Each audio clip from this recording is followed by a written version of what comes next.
Next దీనికి కంటిన్యూషన్గా చెప్పాలి అంటే 73, 74 రాజ్యాంగ సవరణకు సంబంధించి స్థానిక ప్రభుత్వాల ఎన్నికలు నిర్వహించడం కోసం ఒక ఎన్నికల సంఘం ఉంటుంది. ఎన్నికల సంఘానికి సంబంధించిన నిబంధన ఏది అంటే 243K 243ZA.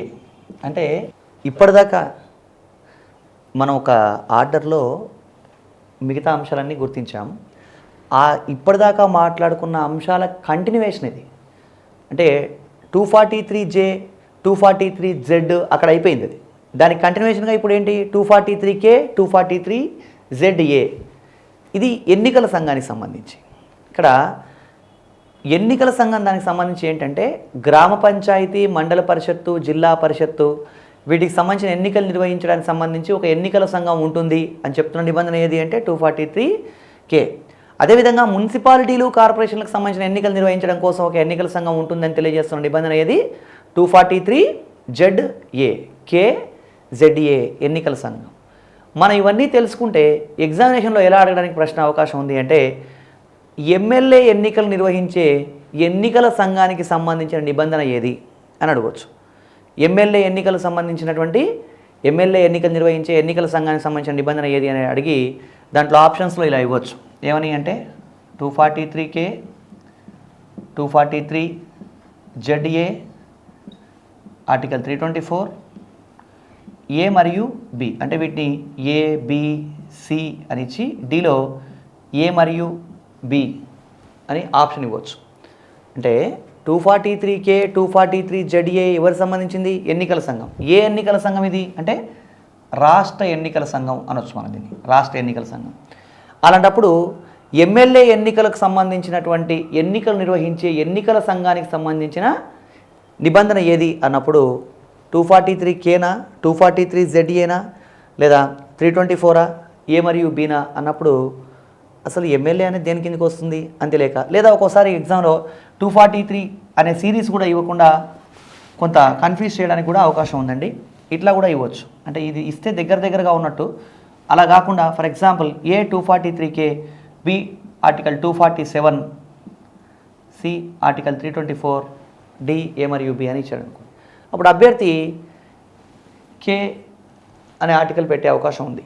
ఎందుకంటే రాష్ట్ర ఎన్నికల సంఘం ఎమ్మెల్యే అనేవాడు రాష్ట్రంలో ఉంటాడు కాబట్టి రాష్ట్ర ఎన్నికల సంఘానికి సంబంధించింది రాష్ట్ర ఎన్నికల సంఘం అనుకోవచ్చు. కానీ ఇక్కడ ఆన్సరు ఆర్టికల్ 324 అవుతుంది. ఎందుకు అంటే మనం మాట్లాడుకుంటున్నటువంటి టాపిక్ ఏది అంటే స్థానిక ప్రభుత్వాలు. స్థానిక ప్రభుత్వాలు అంటే గ్రామ పంచాయతీ నుంచి మొదలుకొని కార్పొరేషన్ వరకు ఉన్నటువంటి ప్రభుత్వాలు స్థానిక ప్రభుత్వాలండి. అంతేగాని ఎమ్మెల్యే ఎన్నికలు నిర్వహించేది ఎవరు? కేంద్ర ఎన్నికల సంఘం. దానికి రాష్ట్రానికి సంబంధం లేదు. అంటే రాష్ట్రపతి, ఉపరాష్ట్రపతి, అదేవిధంగా కేంద్ర పార్లమెంట్ సభ్యులు, రాష్ట్రాల విధానసభల సభ్యులు, విధాన పరిషత్ సభ్యులు, వీళ్ళ ఎన్నికలన్నీ నిర్వహించేది ఎవరు? కేంద్ర ఎన్నికల సంఘం. రాష్ట్ర ఎన్నికల సంఘానికి సంబంధం ఉండదు. కాబట్టి రాష్ట్ర ఎన్నికల సంఘం అంటే ఎమ్మెల్యే ఎన్నికలు నిర్వహిస్తుందేమో అని అనుకోకూడదు. ఇది ఎన్నికల సంఘానికి సంబంధించినటువంటి నిబంధన 243K 243ZA ఎన్నికల సంఘానికి సంబంధించి. నెక్స్ట్ 73, 74 రాజ్యాంగ సవరణలు రాష్ట్రపతి నిర్ధారించిన మేరకు మాత్రమే వర్తిస్తాయి. అంటే దేశం అంతా వర్తించవు. రాష్ట్రపతి ఎక్కడ వర్తిస్తాయని చెప్తాడో అక్కడ దాకే వర్తిస్తాయి అని మనం గమనించాలి. అయితే దీనికి కూడా ఒక నిబంధన ఉంది. 73, 74 రాజ్యాంగ సవరణలు రాష్ట్రపతి నిర్ధారించిన మేరకే వర్తిస్తాయి అని తెలియజేస్తున్న నిబంధన ఏది? దాన్ని మనం వర్తింపు అని చెప్తాం.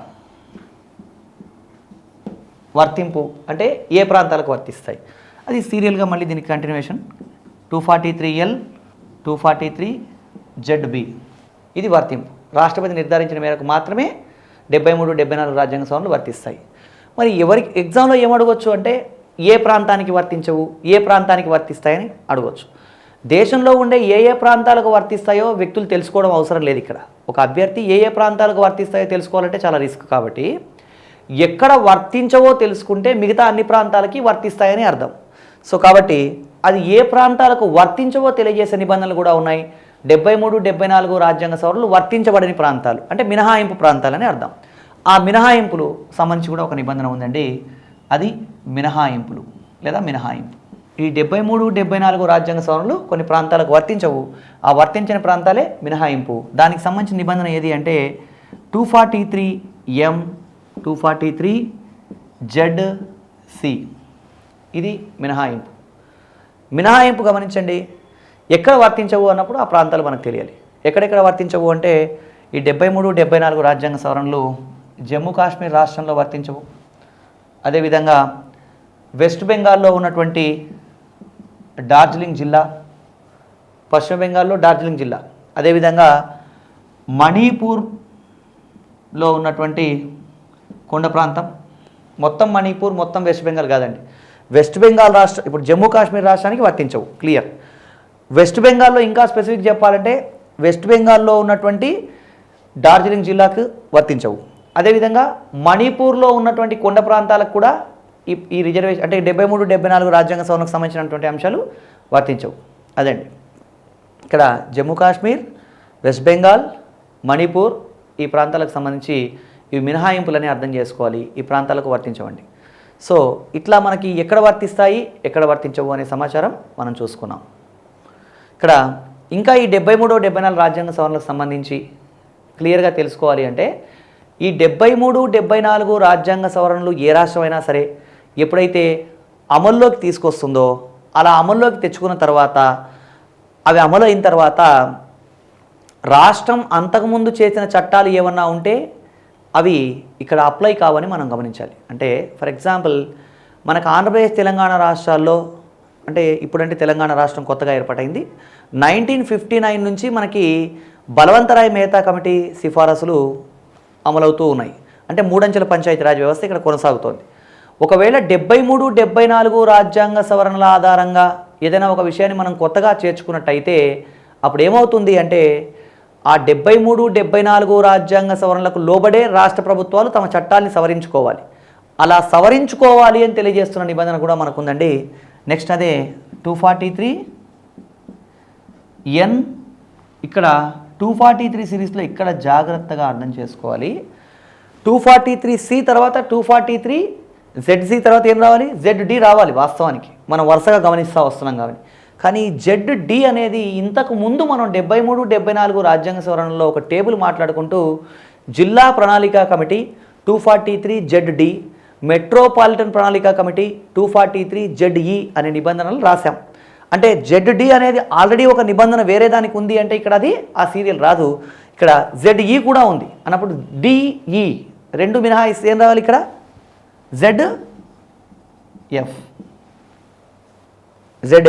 ఈ ZF ఏం చెప్తుంది అంటే 73, 74 రాజ్యాంగ సవరణలు అమల్లోకి వచ్చిన తర్వాత ఏ రాష్ట్రంలోనైనా సరే అంతకుముందు ఆ రాష్ట్ర ప్రభుత్వం ఏవైతే చట్టాలు చేసి ఉంటుందో ఆ చట్టాలు దీనికి అనుగుణంగా మార్చాలి. మార్చకపోతే ఆ రాష్ట్రంలో ఉన్న చట్టాలన్నీ కూడా దీనికి అనుగుణంగానే మారిపోతాయి. అంటే అక్కడ ఉన్నవి ఏమన్నా దీనికి వ్యతిరేకంగా ఉంటే అవి రద్దయిపోతాయని అర్థం. దీన్ని సింపుల్గా చెప్పాలంటే ఒక ఫ్లాస్క్లో మనకి ఒక 10 కప్పుల టీ తీసుకొచ్చిన తర్వాత ఆ 10 కప్పుల టీ అందరికీ డిస్ట్రిబ్యూట్ చేసిన తర్వాత దాంట్లో ఒక పావు కప్పు టీ మిగిలింది అనుకోండి. మళ్ళీ ఇంకొక 10 కప్పులు కాఫీ తీసుకొచ్చాం అనుకోండి. రెండవసారి తెచ్చిన తర్వాత దాంట్లో కొంత టీ మిగిలినప్పటికీ కూడా అది కాఫీగా మారిపోతుంది. అంతే కదా, దాన్ని కాఫీ అంటాం. అంటే 73, 74 రాజ్యాంగ సవరణలు అమల్లోకి వచ్చిన తర్వాత అంతకుముందు ఏమైనా చట్టాలు ఉంటే అవి దీనికి అనుగుణంగా ఉంటే ఉంటాయి, లేదంటే అవి అక్కడితో వాటి ఉనికి ఉండదు అని గమనించాలి. ఇది 243N, 243ZF అని గమనించాలి. ఇంకా 243N, 243ZF తర్వాత నెక్స్ట్ ఏముంది, 243O, 243ZG. 243O, 243ZG ఏం చెప్తుందంటే స్థానిక ప్రభుత్వాలకు సంబంధించి ఎన్నికల ప్రక్రియ ప్రారంభమైన తర్వాత వీటి వ్యవహారాల్లో న్యాయస్థానాలు కానీ ఇంకెవరు కానీ జోక్యం చేసుకోకూడదు. అంటే స్థానిక ప్రభుత్వాలకు సంబంధించి ఎన్నిక ప్రక్రియ ప్రారంభమైంది. అలాంటప్పుడు ఎలక్షన్ ప్రొసీజర్ స్టార్ట్ అయిన తర్వాత వీటి వ్యవహారాల్లో ఎవరు జోక్యం చేసుకోకూడదని చెప్తున్న నిబంధన 243O, 243ZG. అంటే ఫర్ ఎగ్జాంపుల్ ఒక గ్రామంలో గ్రామ పంచాయతీ ఎన్నికల ప్రక్రియ ప్రారంభమైంది అనుకుందాం. అలా ప్రారంభమైన తర్వాత ఒక సర్పంచ్ అభ్యర్థి మీద ఎవరికైనా ఒక ఆబ్జెక్షన్ వచ్చి ఈ సర్పంచ్గా పోటీ చేస్తున్న పలానా X అనే వ్యక్తి ఇద్దరికన్నా ఎక్కువ మంది పిల్లల్ని కలిగి ఉన్నాడు కాబట్టి ఇతను ఇలా పోటీ చేయడానికి అర్హుడు కాదు అని కంప్లైంట్ రేస్ చేయాల్సి వస్తే అది ఎలక్షన్ కంటిన్యూ అవుతున్నప్పుడు రేస్ చేయకూడదు. ఎలక్షన్ ప్రక్రియ అయిన తర్వాత, కంప్లీట్ అయిన తర్వాత రేస్ చేయాలి. అది ఇది 243 243 జడ్జీ ప్రకారం స్థానిక ప్రభుత్వాల విషయంలో ఉంది. అదేవిధంగా రాష్ట్ర ప్రభుత్వం విషయంలో, కేంద్ర ప్రభుత్వం విషయంలో కూడా ఈ నిబంధన ఉందని గుర్తుంచుకోవాలి. అంటే వన్స్ ఒకసారి ఎలక్షన్ ప్రొసీజర్ స్టార్ట్ అయిన తర్వాత ఎలక్షన్ అయిపోయే వరకు దాంట్లో ఎవరు జోక్యం చేసుకోకూడదండి. ఎందుకంటే మనం గతంలో ఒకసారి గమనించాం, నంద్యాల కాన్స్టిట్యుయెన్సీ నుంచి మనకి శోభా నాగిరెడ్డి అనే వ్యక్తి పోటీ చేస్తున్నటువంటి సందర్భంలో ఆమె ఎలక్షన్ ప్రచారంలో మరణించడం జరిగింది. మరి అక్కడ ఎన్నిక జరిగిందా లేదా అంటే ఎన్నిక జరిగింది. వ్యక్తి లేనప్పుడు మరి ఎలా ఎన్నిక జరుగుతోంది అంటే ఆ ఎన్నికలో ఆ పోటీ చేసిన ఆమె గెలవాలని లేదు కదా, మిగతా అభ్యర్థులు కూడా ఉన్నారు కదా పోటీదారులు. అలాంటప్పుడు ఇంకెవరైనా గెలవచ్చు. అలాంటప్పుడు ఇలాంటి అవకాశం ఉంది కాబట్టి ఆమె చనిపోయిన తర్వాత మళ్ళీ అక్కడ బై ఎలక్షన్ జరిగింది. ఎందుకు ఇలా జరిగింది అంటే ఒక ఎన్నికల ప్రక్రియ ప్రారంభమైన తర్వాత దాని వ్యవహారాల్లో ఎవరు జోక్యం చేసుకోకూడదు. ఇది స్థానిక ప్రభుత్వాలకు సంబంధించి అయినా అంతే, రాష్ట్ర ప్రభుత్వం అయినా అంతే, కేంద్ర ప్రభుత్వం అయినా అంతే. కాబట్టి ఇది ఎన్నికల ప్రక్రియ ప్రారంభమైన తర్వాత దీంట్లో ఎవరు జోక్యం చేసుకోకూడదు అని చెప్తున్న నిబంధనలు 243 243 జడ్జీ. ఈ 243 జడ్జీ తర్వాత ఇంకా రాయాలంటే ఏం రాయాలి? 243 ZH. కానీ స్థానిక ప్రభుత్వాలు ఇక్కడితో అయిపోయినాయండి. 73 74 రాజ్యాంగ సవరణకు సంబంధించిన నిబంధనలు పూర్తయినాయి కాబట్టి ఇక మళ్ళీ ZHలోకి వెళ్ళామనుకోండి, అది మళ్ళీ సహకార సంఘాలు 9B అని కొత్తగా చేర్చబడ్డ అంశం కాబట్టి అది ఇక్కడ అప్రస్తుతం కాబట్టి మనం 73 74 రాజ్యాంగ సవరణకు సంబంధించి ఈ నిబంధనని గుర్తుంచుకున్నాం. మీరు మొత్తం మీద గమనించినట్టయితే ఇవి ఒక్కొక్క 12 ఆర్టికల్స్ ఇక్కడ, 12 ఆర్టికల్స్ ఇక్కడ, 24 ఆర్టికల్స్. 24 ఆర్టికల్స్ సంబంధించి ఈ మొత్తం 12 పదాలు, 12 విషయాలు గుర్తుంచుకున్నట్టయితే 24 × 5 దాదాపుగా భిన్నమైన ప్రశ్నలు అడగడానికి అవకాశం ఉందండి. 60-70 ప్రశ్నలకు సునాయాసంగా సమాధానం రాయొచ్చు. కాకపోతే ఈ టేబుల్ గుర్తుపెట్టుకోవడానికి ఒక అభ్యర్థి ఒక సీరియల్గా ప్రయత్నం చేసినట్టయితే ఒక 10-15 నిమిషాల టైం ప్రైమరీగా సరిపోతుంది. కాకపోతే అప్పుడప్పుడు రివిజన్ చేస్తూ ఉండాలి. ఇది 73 74 రాజ్యాంగ సవరణకు సంబంధించిన పూర్తి సమాచారం. గ్రూప్ 2 సిలబస్లో మనకి 3వ చాప్టర్లో ఉన్నది సమాజ వికాస ప్రయోగం 73 74 రాజ్యాంగ సవరణలు వాటి అమలుని మాత్రమే ఉందండి. అంటే గ్రూప్ 2 సిలబస్కి సంబంధించి మనం ఇంతకుముందు మాట్లాడుకున్న సమాజ వికాస ప్రయోగం 73 74 రాజ్యాంగ సవరణలు చూసాం. ఇవి కాకుండా అంటే 73 74 రాజ్యాంగ సవరణకు సంబంధించిన ఈ విషయాలన్నీ కాకుండా మనకి స్థానిక ప్రభుత్వాలకు సంబంధించి గ్రామ పంచాయతీ నుంచి కార్పొరేషన్ వరకు ఉన్న సమాచారం కూడా మనం ఒక సాధారణ అవగాహన కోసం తెలుసుకోవాలి. సిలబస్లో స్పెసిఫిక్గా ఈ విషయాలు ఇవే అని స్ట్రెస్ చేయలేదు, కానీ దీంట్లో కొన్ని ఆర్టికల్స్ ఇక్కడ కూడా కవర్ అవుతాయి కాబట్టి గ్రామ సభ లాంటిది కనుక సంబంధం ఉంది కాబట్టి ఆ విషయాలు కూడా ఒకసారి పరిశీలిద్దాం. స్థానిక ప్రభుత్వాల్ని మనం గమనిస్తే స్థానిక ప్రభుత్వాలు 2 రకాలండి. గ్రామీణ స్థానిక ప్రభుత్వాలు, పట్టణ స్థానిక ప్రభుత్వాలు. గ్రామీణ స్థానిక ప్రభుత్వాల్లో మనకి పై స్థాయిలోనేమో జిల్లా పరిషత్తు, మధ్య స్థాయిలో మండల పరిషత్, కింది స్థాయిలో గ్రామ పంచాయతీ. పట్టణ స్థానిక ప్రభుత్వాలు మళ్ళీ మనకు రెండు రకాలండి. దాంట్లో ఒకటేమో పై స్థాయిలో ఉండేవి మున్సిపల్ కార్పొరేషన్స్, కింది స్థాయిలో ఉండేది మున్సిపాలిటీలు. మనం స్థూలంగా గమనిస్తే స్థానిక ప్రభుత్వాలు ఈ విధంగా 2 రకాలుగా డివైడ్ చేయొచ్చు, గ్రామీణ మరియు పట్టణ స్థానిక ప్రభుత్వాలు.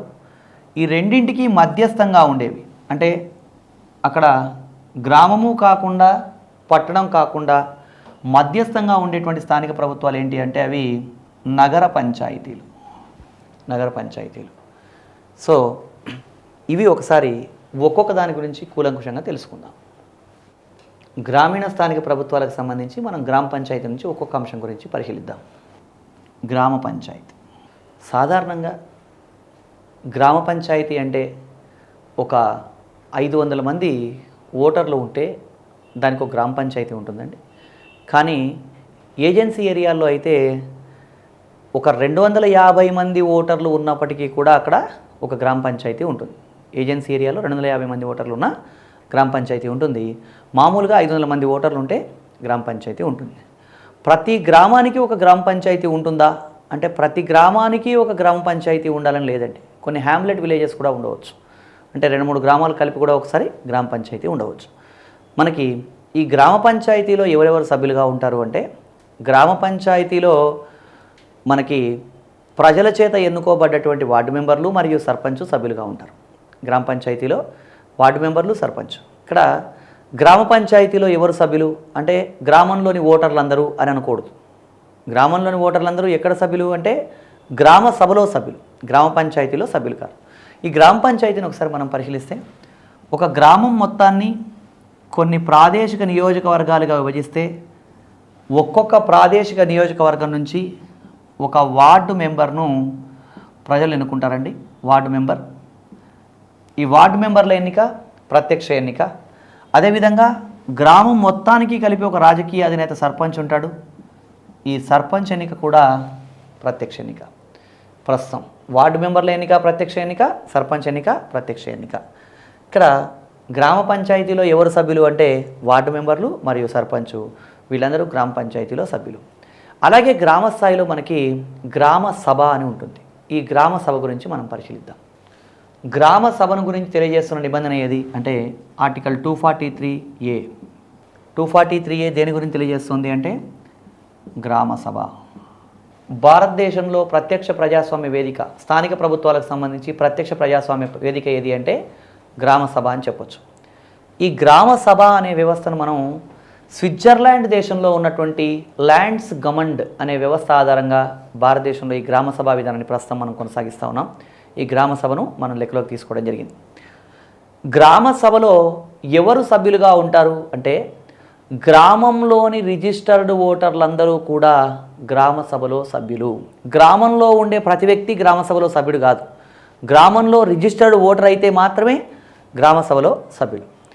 అసలు గ్రామ సభలో ఏం చేస్తారు అంటే ఒక గ్రామంలో ఉన్నటువంటి ఓటర్లందరూ గ్రామ సభ సమావేశానికి హాజరవుతారండి.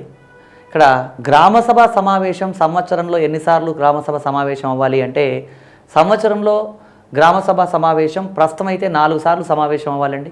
గతంలో 2 సార్లు సమావేశం అవ్వాలని చెప్పి నిర్ణయించడం జరిగింది. అలా ఎప్పుడు గతంలో నిర్ణయించినప్పుడు మనకి గ్రామ సభ సమావేశాలు ఎప్పుడు కావాలని డేట్లతో సహా నిర్ణయించడం జరిగిందండి.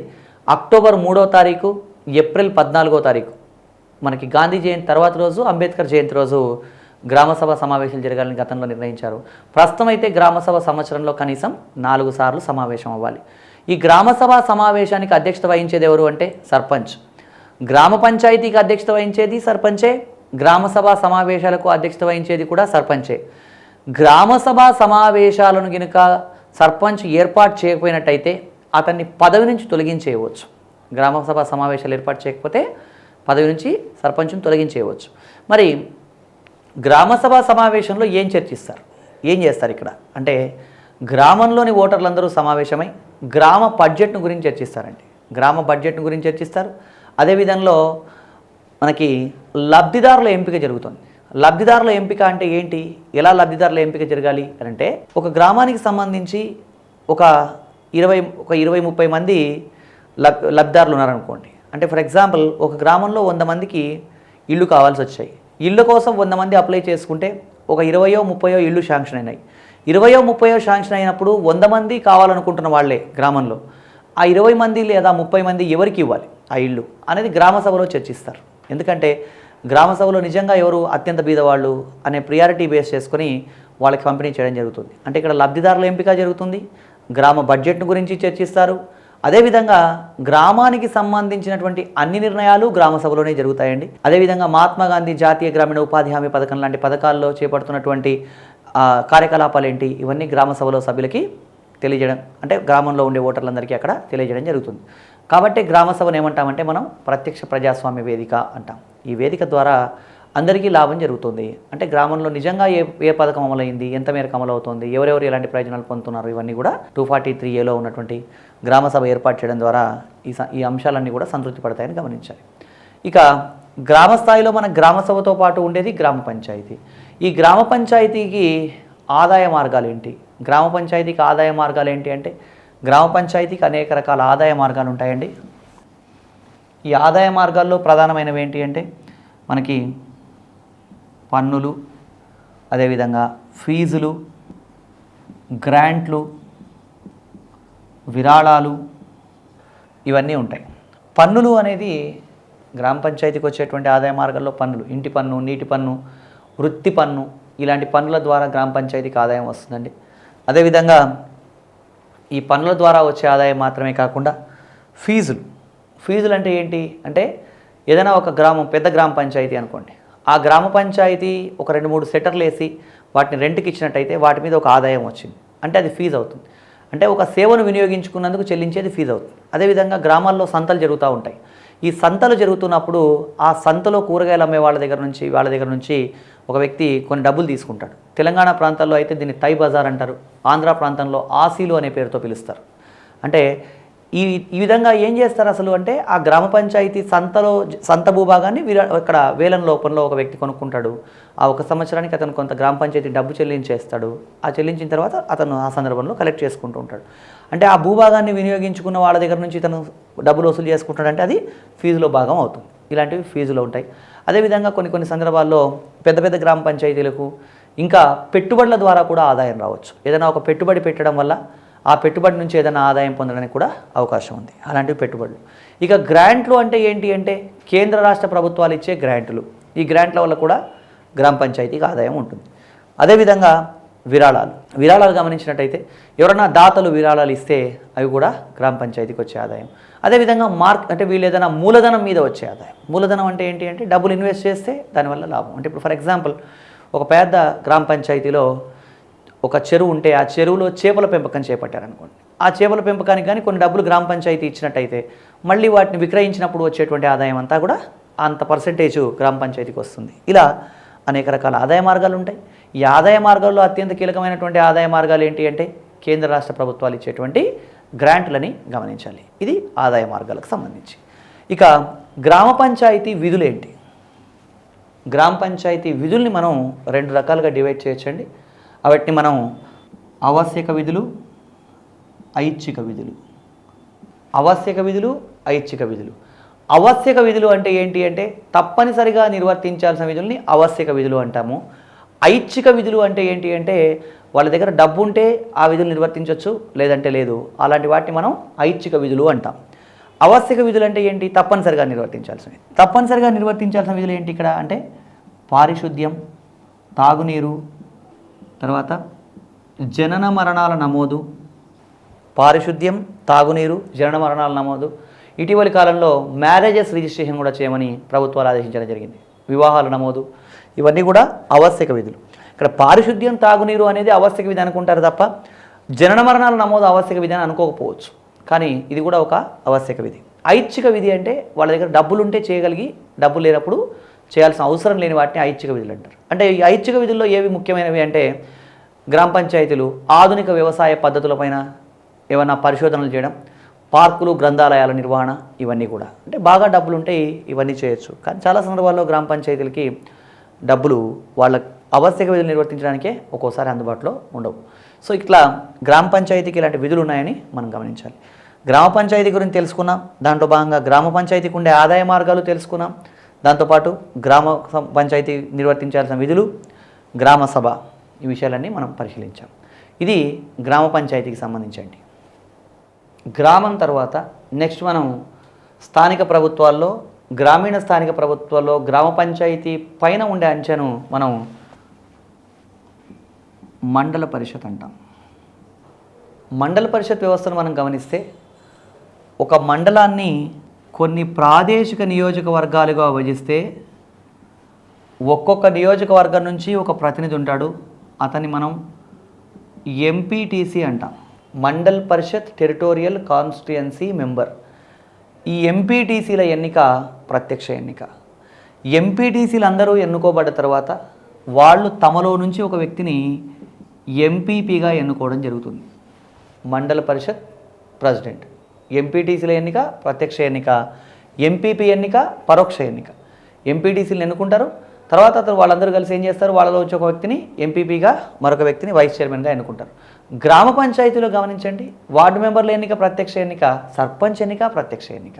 ఇక్కడ మండల పరిషత్లోకి వచ్చే నాటికి ఎంపీటీసీల ఎన్నిక ప్రత్యక్ష ఎన్నిక, ఎంపీపీ ఎన్నిక పరోక్ష ఎన్నిక. ఇది మండలానికి సంబంధించినటువంటి ఎన్నికా విధానం. ఈ మండల పరిషత్కి సంబంధించిన విషయంలో మండల పరిషత్లో ఎవరు సభ్యులుగా ఉంటారు అంటే మండల పరిషత్లో మనకి సభ్యులుగా ఉండే వాళ్ళల్లో ఎంపీటీసీలు సభ్యులు, అదేవిధంగా ఎంపీపీ సభ్యుడు, వైస్ చైర్మన్, మండల పరిషత్ వైస్ చైర్మన్ సభ్యుడు, అదేవిధంగా సంబంధిత మండలానికి చెందినటువంటి లోక్సభ సభ్యుడు, అదేవిధంగా రాజ్యసభ సభ్యుడు. రాజ్యసభ సభ్యుడి గురించి మాట్లాడేటప్పుడు మండలం అనే ప్రస్తావన ఇక్కడ రాదండి. రాజ్యసభ సభ్యులు రాష్ట్రానికి ప్రాతినిధ్యం వహిస్తారు, వాళ్ళు రాజ్యసభ సభ్యులు. అదేవిధంగా విధానసభ సభ్యులు, విధానసభ సభ్యులు, తర్వాత విధాన పరిషత్ సభ్యులు, విధానసభ విధాన పరిషత్ సభ్యులు, వీళ్ళందరూ కూడా మండల పరిషత్లో సభ్యులుగా ఉంటారు. ఎంపీటీసీ, ఎంపీపీ, లోక్సభ సభ్యుడు, రాజ్యసభ సభ్యుడు, విధానసభ మరియు విధాన పరిషత్ సభ్యులు, వీళ్ళందరూ కూడా మండల పరిషత్లో సభ్యులే. ఇక్కడ విధానసభ, విధాన పరిషత్తు, తర్వాత లోక్సభ, రాజ్యసభ సభ్యులు వీళ్ళు పదవీ రీత్యా సభ్యులండి.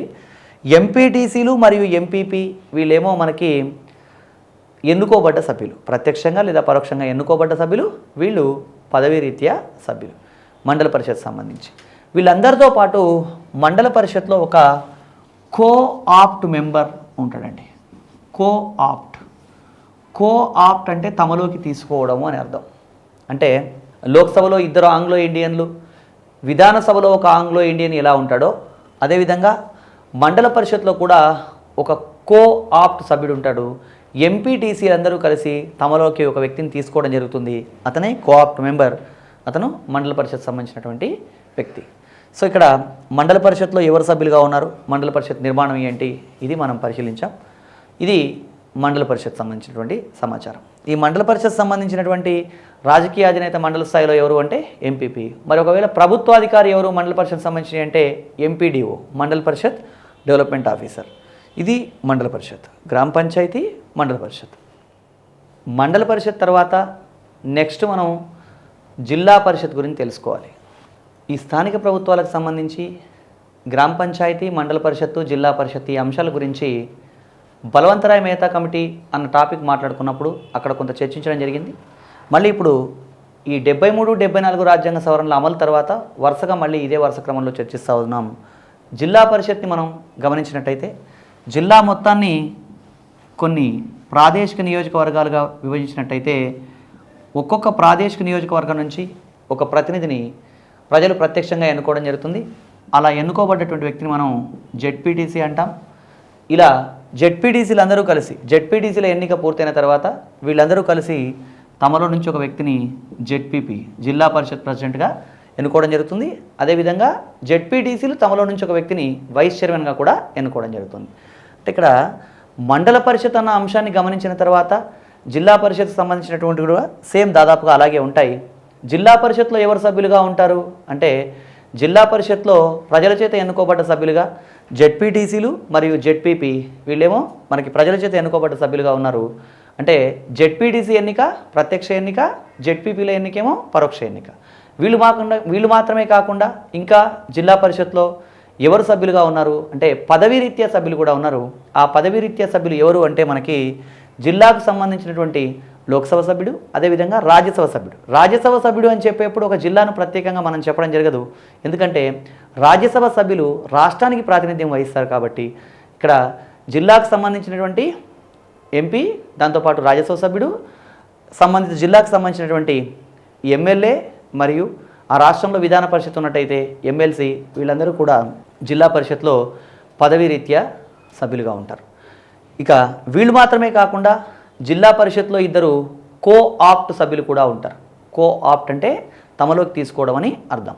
అంటే మైనారిటీ వర్గానికి చెందినటువంటి 2 వ్యక్తుల్ని జిల్లా పరిషత్లోకి కో-ఆప్ట్ చేసుకోవడం జరుగుతుంది. మండల పరిషత్ అనే అంశాన్ని గమనించినప్పుడు ఒక కో-ఆప్ట్ సభ్యుడు ఉంటాడు. ఇక్కడ జిల్లా పరిషత్ సంబంధించినటువంటి సందర్భంలో 2 కో-ఆప్ట్ సభ్యులు ఉంటారని గమనించాలి. ఇది జిల్లా పరిషత్ సంబంధించి. గ్రామీణ స్థానిక ప్రభుత్వాల్లో మనం గ్రామం, మండలం, జిల్లా గురించి ఇక్కడ దాకా మనం చర్చించాం. వీటి తర్వాత నెక్స్ట్ మనం ఇతర స్థానిక ప్రభుత్వాల గురించి తెలుసుకోవాలి. గ్రామం, మండలం, జిల్లానేమో గ్రామీణ స్థానిక ప్రభుత్వాలకు సంబంధించినవి. ఇక పట్టణ స్థానిక ప్రభుత్వాల్లో మున్సిపాలిటీలు, కార్పొరేషన్స్ ఉంటాయి. అయితే గ్రామీణ స్థానిక ప్రభుత్వాలకి మరియు పట్టణ స్థానిక ప్రభుత్వాలకి మధ్య నగర పంచాయతీలు అనే ఒక వ్యవస్థ ఉంది. ఈ నగర పంచాయతీ వ్యవస్థ గురించి కూడా మనం పరిశీలిద్దాం. నగర పంచాయతీలు అంటే ఏంటి, వేటిని నగర పంచాయతీలు అనాలంటే ఏదైనా ఒక ప్రాంతం పూర్తి గ్రామంగా కాకుండా పూర్తి పట్టణ స్థానిక ప్రభుత్వం కాకుండా ఉన్నట్టయితే దాన్ని నగర పంచాయతీ అంటాం. మామూలుగా గ్రామ పంచాయతీ గురించి చెప్పేప్పుడు ఒక గ్రామ పంచాయతీలో మనకి 500 నుంచి 20,000 వరకు ఓటర్లు ఉన్నప్పుడు దాన్ని మనం గ్రామ పంచాయతీగా పరిగణించాం. అయితే 500 కన్నా తక్కువ మంది ఓటర్లు ఉన్నా కూడా దాన్ని గ్రామ పంచాయతీ అన్నాం ఏజెన్సీ ఏరియాలో. అయితే అలా కాకుండా ఒక ప్రాంతాన్ని నగర పంచాయతీగా ప్రకటించాలి అంటే రాష్ట్ర ప్రభుత్వం ఒక ప్రాంతాన్ని నగర పంచాయతీగా ప్రకటిస్తుంది.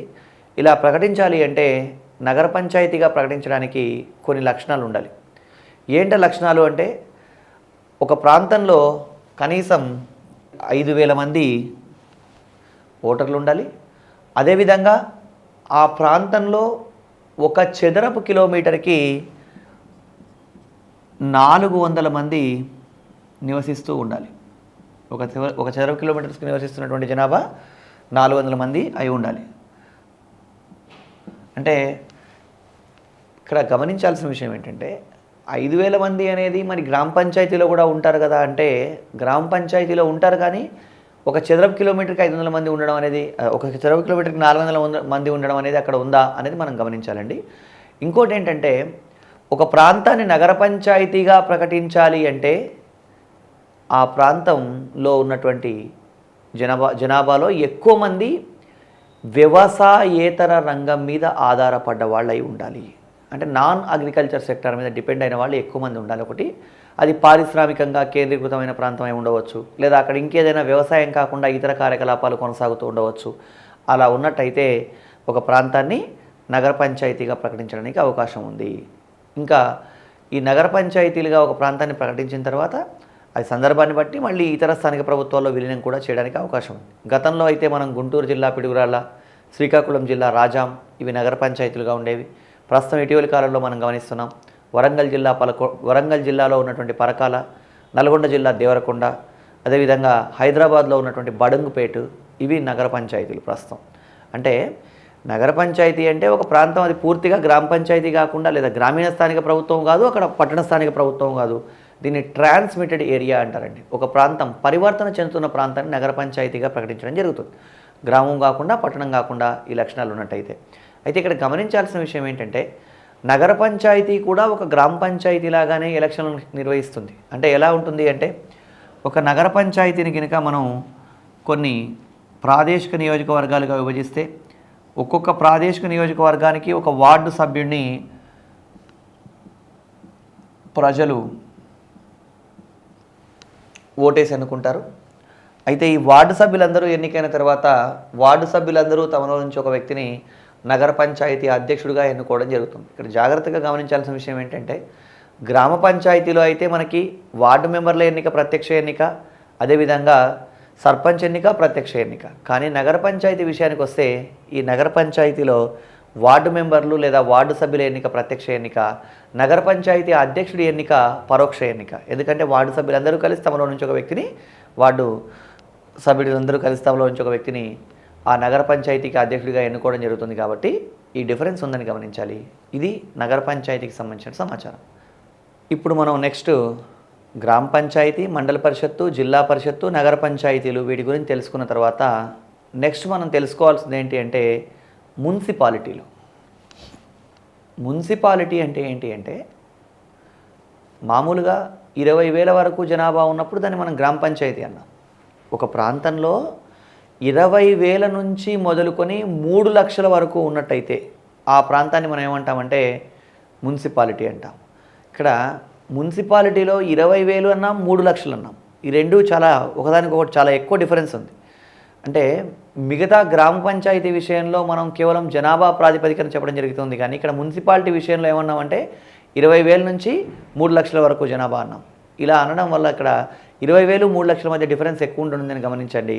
అయితే ఇక్కడ 20,000 ఉన్నది మున్సిపాలిటీయే, 3 లక్షలు ఉన్నది మున్సిపాలిటీయే అంటే కొంచెం కష్టం. కాబట్టి ఈ మున్సిపాలిటీలని జనాభా ప్రాతిపదికన కాకుండా మళ్ళీ ఆదాయం ప్రాతిపదికన కూడా విభజించడం జరిగిందని గమనించాలి. అది కూడా మనం ఇప్పుడు తెలుసుకోబోతున్నాం.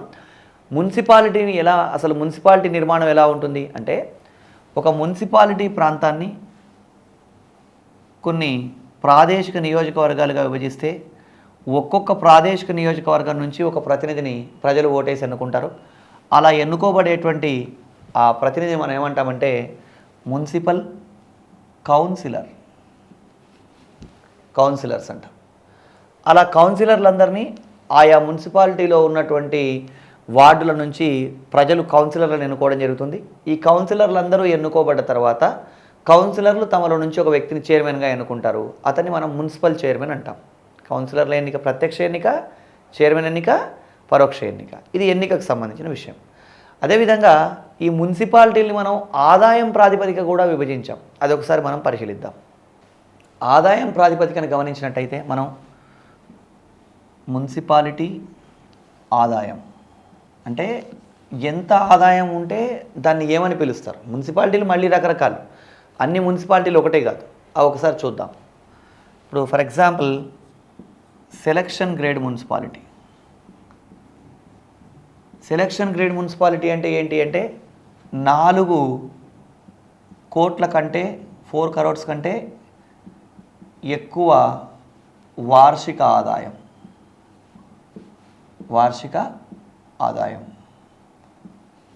4 కోట్ల కంటే ఎక్కువ ఆదాయం ఉంటే దాన్ని ఏమనాలి అంటే సెలక్షన్ గ్రేడ్ మున్సిపాలిటీ అనాలి. అదేవిధంగా సెలక్షన్ గ్రేడ్ తర్వాత ఇవన్నీ ఒక ఆర్డర్లో వస్తున్నాయి. నెక్స్ట్ మనకి స్పెషల్ గ్రేడ్ మున్సిపాలిటీ అంటాం. స్పెషల్ గ్రేడ్ మున్సిపాలిటీ అంటే ఏంటి అంటే 3 to 4 crores, 3 నుంచి 4 కోట్ల ఆదాయం ఉంటే దాన్ని స్పెషల్ గ్రేడ్ మున్సిపాలిటీ అంటాం. అదేవిధంగా నెక్స్ట్ మనకి గ్రేడ్ 1 మున్సిపాలిటీ. గ్రేడ్ 1 మున్సిపాలిటీ అంటే 2 to 3 crores ఉంటే దాన్ని మనం గ్రేడ్ 1 మున్సిపాలిటీ అంటాం. దాని తర్వాత గ్రేడ్ 2 మున్సిపాలిటీ. గ్రేడ్ 2 మున్సిపాలిటీ అంటే ఏంటి అంటే 1 to 2 crores, 1 నుంచి 2 కోట్ల మధ్య ఆదాయం ఉంటే దాన్ని గ్రేడ్ 2 మున్సిపాలిటీ అంటాం. అదేవిధంగా గ్రేడ్ 3 మున్సిపాలిటీ. గ్రేడ్ 3 మున్సిపాలిటీ అంటే 1 crore కన్నా తక్కువ ఆదాయం, 1 కోటి కంటే తక్కువ వార్షిక ఆదాయం ఉంటే దాన్ని మనం గ్రేడ్ 3 మున్సిపాలిటీ అంటాం. మున్సిపాలిటీల్ని జనాభా ప్రాతిపదికనే మాత్రమే కాకుండా ఈ విధంగా ఆదాయం ప్రాతిపదికన కూడా విభజిస్తారు. ఇంకా మనం ఇలాంటి విభజన గ్రామ స్థాయిలో కూడా మనం చెప్పొచ్చు. అంటే ఫర్ ఎగ్జాంపుల్ గ్రామ పంచాయతీని తీసుకున్నాం అనుకోండి. గ్రామంలో వెళ్తే గ్రామీణ స్థానిక ప్రభుత్వాల్లో ఒక గ్రామ పంచాయతీ యొక్క వార్షిక ఆదాయం 60,000 కన్నా ఎక్కువ ఉన్నట్టయితే, అంటే 60,000 కన్నా గ్రామ పంచాయతీ ఆదాయం ఎక్కువ ఉంటే దాన్ని ఏమంటారంటే నోటిఫైడ్ గ్రామ పంచాయతీ అంటారు. 60,000 కన్నా తక్కువ ఆదాయం ఉన్నట్టయితే దాన్ని నాన్ నోటిఫైడ్ గ్రామ పంచాయతీ అంటారు. గ్రామ పంచాయతీలు ఇక్కడ 4 కోట్లున్నా దాన్ని మున్సిపాలిటీ అన్నా, 1 కోటి కన్నా తక్కువ ఉన్నా మున్సిపాలిటీ అన్నాం. కానీ ఆ విభజన వేరుగా ఉంది, గమనించండి. Selection grade, special grade, grade 1, grade 2, grade 3 అని ఇలా విభజించడం జరిగింది. ఇది మున్సిపాలిటీలని ఆదాయం ప్రాతిపదికన చేసిన విభజన. దీని తర్వాత నెక్స్ట్ మనం ఈ మున్సిపాలిటీల తర్వాత తెలుసుకోవాల్సింది ఏంటి అంటే కార్పొరేషన్స్. ఏదైనా ఒక ప్రాంతంలో మనకి పెద్ద పెద్ద నగరాల్లో 3 లక్షల కన్నా ఎక్కువ జనాభా ఉన్న ప్రాంతాలని కార్పొరేషన్స్గా ప్రకటించడం జరుగుతుందండి. ఈ కార్పొరేషన్స్ని కూడా సేమ్ ఒక మున్సిపాలిటీ మాదిరిగానే కార్పొరేషన్ కూడా ఉంటుంది. ఒక కార్పొరేషన్ భూభాగాన్ని మొత్తాన్ని కొన్ని ప్రాదేశిక నియోజకవర్గాలుగా విభజిస్తే ఒక్కొక్క ప్రాదేశిక నియోజకవర్గం నుంచి ఒక్కొక్క ప్రతినిధిని ప్రజలు ప్రత్యక్షంగా ఎన్నుకోవడం జరుగుతుంది. వాళ్ళను మనం కార్పొరేటర్స్ అంటాం. కార్పొరేటర్స్. ఈ కార్పొరేటర్స్ ఎన్నిక ప్రత్యక్ష ఎన్నిక. కార్పొరేటర్స్ అందరూ ఎన్నికైన తర్వాత వాళ్ళు తమలో నుంచి ఒక వ్యక్తిని మేయర్గా ఎన్నుకోవడం జరుగుతుంది. కార్పొరేటర్స్ అందరూ కలిసి మేయర్గా ఎన్నుకోవడం జరుగుతుంది. ప్రస్తుతం మన గ్రేటర్ హైదరాబాద్ మున్సిపల్ కార్పొరేషన్ తీసుకున్నట్టయితే ఇక్కడ 150 మంది కార్పొరేటర్స్ ఉన్నారు. వీళ్ళని 200 మందికి పెంచాలనే ప్రతిపాదన కూడా ఇటీవల మనం గమనించాం. సో ఇది కార్పొరేషన్కి సంబంధించిందండి.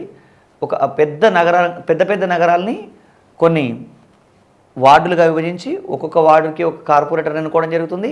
కార్పొరేటర్లు అందరూ ఎన్నికైన తర్వాత వాళ్ళు తమలో నుంచి ఒక వ్యక్తిని మేయర్గా ఎన్నుకోవడం జరుగుతుంది. ఇది కార్పొరేషన్కి సంబంధించినటువంటిది.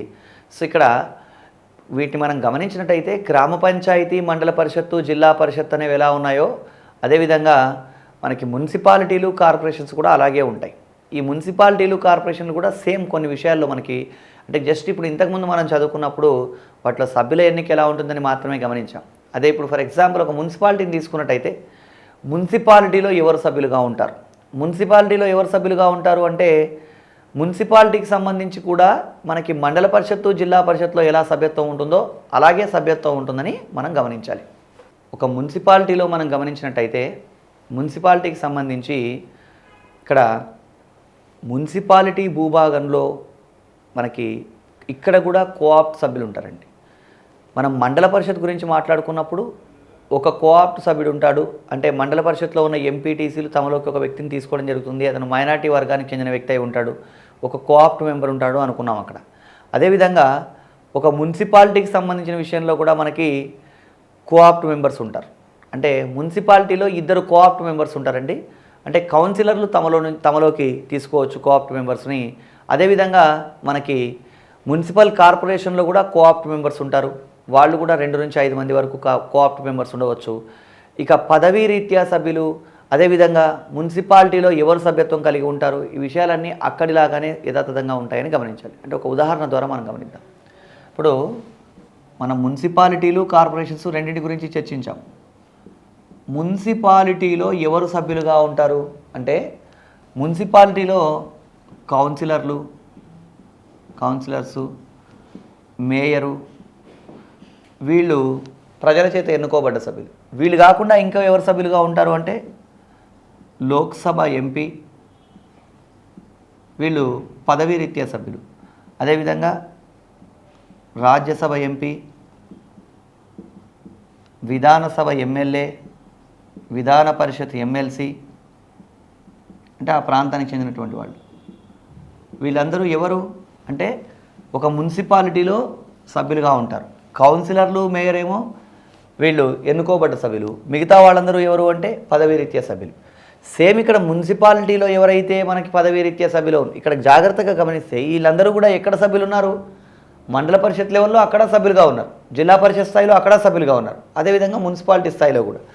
దీన్నే మనం ఈ మున్సిపాలిటీ అనే అంశాన్ని తీసేసి ఇక్కడ మనం కార్పొరేషన్ అని రాసినప్పుడు కార్పొరేషన్లో కూడా వీళ్ళే సభ్యులుగా ఉంటారు. కాకపోతే భూభాగం పరిధి మారుతుంది అంతే. అంటే మున్సిపాలిటీ పరిధిలో ఉన్నవాళ్ళు మున్సిపాలిటీలో సభ్యులుగా ఉంటారు, కార్పొరేషన్ పరిధిలో ఉన్నవాళ్ళు కార్పొరేషన్లో సభ్యులుగా ఉంటారు. ఇది మనకి మున్సిపాలిటీలు కార్పొరేషన్కి సంబంధించినటువంటి విషయం. అయితే ఈ మధ్యకాలంలో మనం బాగా వింటున్న పాట గ్రేటర్ సిటీస్ గురించి కూడా వింటున్నాం. అది కూడా మనం ఒకసారి పరిశీలిద్దాం. మనం మున్సిపాలిటీలు కార్పొరేషన్లతో పాటు ఈ మధ్యకాలంలో చాలా రోజుల నుంచి greater Hyderabad municipal corporation, greater cities గురించి వింటా ఉన్నాం. యాక్చువల్గా మనకి గ్రేటర్ హైదరాబాద్ మున్సిపల్ కార్పొరేషన్ అనేటువంటిది కూడా ఈ మధ్యకాలంలో వింటున్నామండి. యాక్చువల్గా 2007 సంవత్సరంలో వైఎస్ఆర్ గవర్నమెంట్ ఉన్నప్పుడు హైదరాబాద్ కార్పొరేషన్ని గ్రేటర్ హైదరాబాద్ కార్పొరేషన్గా మార్చడం జరిగింది. అంటే దీన్ని ఎలా చేశారు అంటే ఈ గ్రేటర్ హైదరాబాద్ కార్పొరేషన్ని రంగారెడ్డి, మెదక్ జిల్లాల్లో ఉన్నటువంటి 12 మున్సిపాలిటీలను దీంట్లో విలీనం చేసి దీన్ని ఎక్స్టెన్షన్ చేశారండి. అంటే 160 చదరపు కిలోమీటర్లకు పైగా ఉన్నటువంటి హైదరాబాద్ కార్పొరేషన్ని దాన్ని ఎక్స్టెన్షన్ చేసి 624 చదరపు కిలోమీటర్లకు ఎక్స్టెన్షన్ చేసి మొత్తాన్ని కార్పొరేషన్లో విలీనం చేయడం జరిగింది. అంటే పాలనా సౌలభ్యం దృష్ట్యా, ప్రజా సౌకర్యం దృష్ట్యా ఈ మధ్యకాలంలో బాగా గ్రేటర్ సిటీస్ ఏర్పడుతూ ఉన్నాయి. భారతదేశం మొత్తంలోనూ పెద్ద కార్పొరేషన్ ఏది అంటే ముంబై మున్సిపల్ కార్పొరేషన్. అక్కడ 221 మంది ప్రతినిధులు ఉన్నారు. మొదటి మున్సిపల్ కార్పొరేషన్ ఏది అంటే మద్రాస్ మున్సిపల్ కార్పొరేషన్ 1687 సంవత్సరం నుంచి అక్కడ కొనసాగుతోంది కార్పొరేషన్. హైదరాబాద్ మనకు 1950 నుంచి కొనసాగుతోందండి. అంటే ఇక్కడ ఈ మధ్యకాలంలో మున్సిపల్ కార్పొరేషన్స్ని గ్రేటర్ సిటీస్గా మార్చడం కూడా మనం గమనిస్తూ ఉన్నాం. వీటిని మనం గ్రేటర్ హైదరాబాద్ మున్సిపల్ కార్పొరేషన్ ఇలా పిలుస్తూ ఉన్నామండి. ఇక్కడ మహానగరపాలక సంస్థ అని కూడా చెప్తా ఉన్నారు. ఇవి మనకి కార్పొరేషన్ సంబంధించినటువంటివి. స్థానిక ప్రభుత్వాలకు సంబంధించి గ్రూప్ 2 సిలబస్లో అయితే మనకు స్పెసిఫిక్గా ఏమడిగాడు అంటే 73, 74 రాజ్యాంగ సవరణలు, వాటి అమలు, సమాజ వికాస ప్రయోగం అని మాత్రమే అడిగాడు. కానీ ఈ సమాచారం అంతా కేవలం అభ్యర్థుల అవగాహన కోసం చాలా బ్రీఫ్గా చెప్పడం జరిగిందని గమనించాలి. అదేవిధంగా మనకి స్థానిక ప్రభుత్వాలంటే గ్రామము, మండలము, జిల్లా, నగర పంచాయతీ, మున్సిపాలిటీ, కార్పొరేషన్ ఇవేనా? ఇంకా ఏమన్నా ఇతర స్థానిక ప్రభుత్వాలు ఉన్నాయా అంటే కొన్ని ఇతర స్థానిక ప్రభుత్వాలు కూడా ఉన్నాయి. అవి కూడా మనం కొంత పరిశీలిద్దాం. దాంట్లో ఇతర స్థానిక ప్రభుత్వాల్లో ఒకటి ఏంటి అంటే కంటోన్మెంట్ బోర్డు. సికింద్రాబాద్ దగ్గర మనకి కంటోన్మెంట్ బోర్డు ఒకటి ఉంది. కంటోన్మెంట్ బోర్డు అంటే ఏంటి? అసలు కంటోన్మెంట్ అంటే ఏంటి అంటే పౌరులు నివసించే ప్రాంతాల్లో సైన్యం కూడా ఉంటే దాన్ని కంటోన్మెంట్ అంటారు. అంటే సాధారణ పౌరులు నివసించే ప్రాంతాల్లో సైన్యం ఉండి వాళ్ళు స్థిర నివాసం ఏర్పరచుకుంటే దాన్ని కంటోన్మెంట్ అంటారు. ఈ విధంగా కంటోన్మెంట్ బోర్డులు భారతదేశం మొత్తం మీద మనకి 62 కంటోన్మెంట్ బోర్డులు ఉన్నాయండి.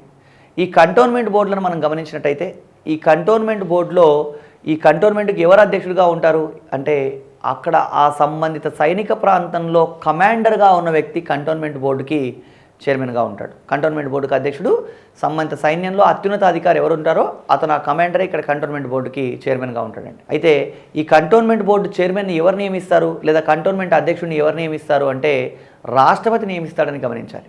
ఇది కంటోన్మెంట్కి సంబంధించిన స్థానిక ప్రభుత్వం అయినా దీన్ని నియమించేది రాష్ట్రపతి. ఈ కంటోన్మెంట్ బోర్డులో ఉండే వాళ్ళలో ప్రజల చేత ఎన్నుకోబడ్డ ప్రతినిధులు ఉంటారు, అదేవిధంగా సైన్యం ప్రతినిధులు ఉంటారు. అంటే ఫర్ ఎగ్జాంపుల్ ఒక కంటోన్మెంట్లో ఒక 20 మంది ప్రతినిధులు ఉన్నారనుకుంటే ఈ కంటోన్మెంట్ చైర్మన్ ఏమో రాష్ట్రపతి నియమిస్తాడు. వీళ్ళలో కొంతమందినేమో ప్రజలు ఎన్నుకోవడం జరుగుతుంది, కొంతమందిని ప్రభుత్వమే నియమిస్తుంది. అంటే 20 మందిలో ఒక 10 మంది ఏమో సైనికాధికారులు ఉంటే ఇంకో 10 మంది ప్రజల చేత ఎన్నుకోబడ్డ ప్రతినిధులు ఉంటారు. ప్రజల చేత ఎన్నుకోబడ్డ ప్రతినిధుల్లో నుంచి ఒక వ్యక్తి కంటోన్మెంట్కి వైస్ చైర్మన్గా వ్యవహరిస్తూ ఉంటాడు. ఇక్కడ అన్ని స్థాయిల్లోనూ గమనించండి, గ్రామ పంచాయతీ అయినా, మండల పరిషత్ అయినా, జిల్లా పరిషత్ అయినా అన్నిట్లో కూడా వైస్ చైర్మన్లు కూడా ఉంటారు. ఇప్పుడు సర్పంచ్ అనే ప్లేస్లో ఉప సర్పంచ్ ఉంటాడు. వార్డు మెంబర్లందరూ కలిసి ఉప సర్పంచ్ను ఎన్నుకోవడం జరుగుతుంది. అదే మున్సిపల్ మనకి మండల స్థాయి తీసుకున్నట్టయితే మండల స్థాయిలో మనకి మండలాధ్యక్షుడు ఉన్నాడు, అంటే ఎంపీపీ ఉంటాడు, అక్కడ కూడా ఉపాధ్యక్షుడు ఉంటాడు. ఈ ఉపాధ్యక్షుల ఎన్నిక ఎప్పుడైనా అన్ని స్థాయిలో పరోక్ష ఎన్నిక ఉంటుందండి. సో అదేవిధంగా కంటోన్మెంట్ బోర్డులో కూడా మనం గమనించినట్టయితే కంటోన్మెంట్ బోర్డులలో సగం మంది సభ్యులు లేదా కొంతమంది సభ్యుల్ని ప్రజల చేత ఎన్నుకోబడ్డ వాళ్ళు ఉంటారు, ఇంకొక కొంతమంది ప్రభుత్వం చేత నామినేట్ అయిపోయిన వాళ్ళు ఉంటారు. దీని మీద గతంలో అడిగిన ప్రశ్న ఏంటి అంటే కంటోన్మెంట్ బోర్డు ఏ చట్టం ప్రకారం ఏర్పాటైందని ఒకసారి అడగడం జరిగింది. 1924 కంటోన్మెంట్ యాక్ట్ అండి. కొన్ని పుస్తకాల్లో 1904 అని 1908 అని తప్పుగా పడింది. ఈ విషయం జాగ్రత్తగా గమనించండి. 1924 కంటోన్మెంట్ చట్టం ప్రకారం దేశంలో కంటోన్మెంట్లు ఏర్పడ్డాయి. ప్రస్తుతం ఉన్నటువంటి కంటోన్మెంట్లలో మనకి గమనించినట్లయితే వీటి అధ్యక్షుల్ని రాష్ట్రపతి నియమిస్తాడని గమనించాలి. ఇది కంటోన్మెంట్ బోర్డుకు సంబంధించిన సమాచారం. కంటోన్మెంట్ తర్వాత మరొక ఇతర స్థానిక ప్రభుత్వం ఏంటి అంటే పోర్ట్ ట్రస్ట్. పోర్ట్ ట్రస్ట్ అంటే ఏంటి అంటే నౌకాశ్రయాలు, ఓడరేవులు ఉన్న ప్రాంతాల్లో కొన్ని రక్షణ బాధ్యతల నిర్వహణ కోసం పోర్ట్ ట్రస్టులు ఏర్పాటు చేయడం జరిగింది. అంటే ఇప్పుడు విశాఖపట్నం, కాకినాడ ఇలాంటి ప్రాంతాల్లో పోర్ట్ ట్రస్టులు ఉంటాయి. అంటే అక్కడ నౌకలకు వీటికి రక్షణ సదుపాయాలు ఏర్పాటు చేయడం కోసం పోర్ట్ ట్రస్టులు ఏర్పాటు చేయడం జరిగిందండి. ఈ పోర్ట్ ట్రస్టులు కూడా ఒక స్థానిక ప్రభుత్వంలో భాగమే. ఈ పోర్ట్ ట్రస్టులు ఎలా ఏర్పాటు అవుతాయని గతంలో దీని మీద అడుగుతున్న ఒకే ఒక్క ప్రశ్న, పోర్ట్ ట్రస్టులు ఎలా ఏర్పాటు అవుతాయని. కేంద్ర పార్లమెంటు అంటే కేంద్ర ప్రభుత్వం చేసినటువంటి చట్టం ఆధారంగా ఈ పోర్ట్ ట్రస్టులు ఏర్పాటు అవుతాయి. ఈ పోర్ట్ ట్రస్టులకు సంబంధించినటువంటి అధికారిని అంటే చైర్మన్ను ఎవరు నియమిస్తారు, ఈ పోర్ట్ ట్రస్ట్లో ఉన్నటువంటి వ్యక్తులు ఎవరు నియమిస్తారంటే కేంద్ర ప్రభుత్వం నియమిస్తుందని గమనించాలి. ఇవి రాష్ట్ర ప్రభుత్వం పరిధిలోకి ఉండవు, కేంద్ర ప్రభుత్వం. అదేవిధంగా కంటోన్మెంట్ ఏమో రక్షణ మంత్రిత్వ శాఖ పరిశీలనలో ఉంటుంది, పోర్ట్ ట్రస్ట్ ఏమో కేంద్ర ప్రభుత్వం పరిశీలనలో ఉంటుందని గమనించాలి. స్థానిక ప్రభుత్వాల్లో కంటోన్మెంట్, పోర్ట్ ట్రస్టులతో పాటు ఇంకా కొన్ని ఇతర స్థానిక ప్రభుత్వాలు కూడా ఉన్నాయి, కానీ అవి పెద్ద క్రియాశీలంగా లేవని మనం గమనించాలి. అంటే స్పెషల్ పర్సన్ ఏజెన్సీలు అంటారు. అంటే ఒక మున్సిపల్ కార్పొరేషన్కి అదనపు సేవలు అందించడం కోసం స్పెషల్ పర్సన్ ఏజెన్సీలు లాంటివి ఏర్పాటు చేయడం జరుగుతుంది. అంటే Kukatpally housing board, pollution control board లాంటివి ఇలాంటివి ఏర్పాటు చేయడం జరుగుతుంది. అవి కాకుండా ఇంకా మనకి టౌన్ ఏరియా కమిటీలు, నోటిఫైడ్ ఏరియా కమిటీలు లాంటివి కూడా ఇతర పట్టణ స్థానిక ప్రభుత్వాల్లో ఉన్నాయి. అత్యంత కీలకమైనవి మాత్రం ఇతర పట్టణ స్థానిక ప్రభుత్వాల్లో కంటోన్మెంట్ బోర్డులు, అదేవిధంగా పోర్ట్ ట్రస్టులు అని గమనించాలి. స్థానిక ప్రభుత్వాలకు సంబంధించి మనకి మామూలుగా అయితే ఏమనుకుంటారంటే చాలామంది స్థానిక ప్రభుత్వాలు అంటే అది గ్రామ పంచాయతీ నుంచి కార్పొరేషన్ వరకు ఉన్న విషయాలు చాలా విస్తృతంగా చదువుతారు. కానీ 73, 74 రాజ్యాంగ సవరణలు నెగ్లెక్ట్ చేస్తారు. జాగ్రత్తగా అభ్యర్థులు గమనించాల్సిన విషయం ఏంటంటే గ్రూప్ 2 సిలబస్లో స్పెసిఫిక్గా ఏమన్నాడు, స్థానిక ప్రభుత్వాలు అనే పేరు ఇవ్వలేదు. ఇవ్వకుండా ఏమన్నాడంటే దాంట్లో సమాజ వికాస ప్రయోగం 73, 74 రాజ్యాంగ సవరణలు, ఇది సిలబస్లో పేర్కొన్న అంశం. ఇక్కడ అందుకే నేను చర్చించేటప్పుడు సిడిపి ఎన్ఈఎస్ల గురించి 73, 74 రాజ్యాంగ సవరణల గురించి చాలా విస్తారంగా చర్చించి గ్రామ పంచాయతీ నుంచి ఉన్నటువంటి కార్పొరేషన్ల వరకు ఉన్న వ్యవస్థల్ని చాలా నామమాత్రంగా చర్చించడానికి కారణం ఏంటంటే గ్రూప్ 2 సిలబస్లో కేవలం 73, 74 రాజ్యాంగ సవరణలు, సమాజ వికాస ప్రయోగం అని చెప్పడం జరిగింది. కాబట్టి అక్యురేట్గా సిలబస్ ఓరియంటెడ్గా చెప్పడం జరిగింది. ఈ విషయం గమనించండి. ఈ 73, 74 రాజ్యాంగ సవరణలు, సమాజ వికాస ప్రయోగం వీటి మీద ఎక్కువ కాన్సన్ట్రేట్ చేసి అభ్యర్థులు వీటిని నామినల్గా తెలుసుకుంటే సరిపోతుందని గమనించండి. ఇది గ్రూప్ 2 ఎగ్జామినేషన్లో స్థానిక ప్రభుత్వాలని చాలా చిన్న టాపిక్ అండి, చిన్న చాప్టరు. దీంట్లో నుంచి కనీసం 10 నుంచి 12 మార్కులు మనం ఎక్స్పెక్ట్ చేయొచ్చు. చాలా తక్కువ సమయంలో ఎక్కువ మార్కులు గుర్తుంచుకోవడానికి అవకాశం ఉంటుంది. 73, 74 రాజ్యాంగ సవరణకు సంబంధించిన నిబంధనలన్నీ కూడా జాగ్రత్తగా గుర్తుంచుకోవాలి.